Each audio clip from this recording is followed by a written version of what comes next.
படம் என்ன பொறுத்தவரை படம் சூப்பராக இருக்குது, கருத்து ரீதியாகவும் நல்லா இருக்குது.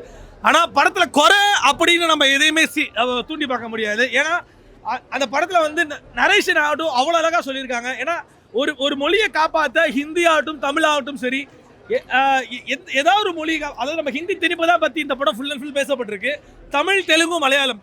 ஸோ அந்த தமிழ் தெலுங்கு மலையாளம் வந்து எல்லா படத்தையும் வந்துட்டு எல்லா ஒரு ஜானரையும் அப்படி கோர்வையாக கொண்டு வந்து அவ்வளோ அழகாக வந்து கொண்டு போயிருந்தாங்க. அண்ணாவோட கேரக்டரும் அவ்வளோ அழகாக நெயில் பண்ணியிருந்தாங்க. அண்ட் அது முக்கியமாக அந்த ஒரு டான்ஸ் போடணும், நெஞ்சுக்குள்ளி என்று போகிற அடி மயிலே மயிலே. ஸோ அப்படி தான் கொண்டு போனாங்க. ஆக்சுவலாக இன்னொரு வாட்டி ஆடணுமா? சரி ஆடுவோம். நெஞ்சுக்குள்ளி வந்து போகிற அடி மயிலே மயிலே. ஸோ இப்படி தான் போதுண்டா, முடியுங்களா? ஓகே. அண்ட் முக்கியமாக மியூசிக் டைரக்டர் ஜிவி சார் ரொம்ப சூப்பராக இருந்துச்சு சார். நீங்கள் போடுற ஒவ்வொரு பாட்டும் சரி, ஒரு விஷயம் சரி, எல்லாமே அவ்வளோ அழகாக இருக்கும்.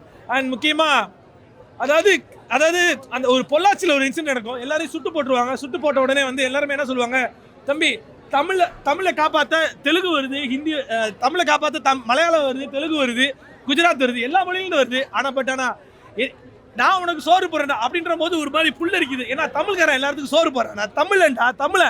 ஸோ அந்த ஒரு விஷயத்த வந்து அவ்வளோ அழகாக புரிய வச்சிருந்தாங்க.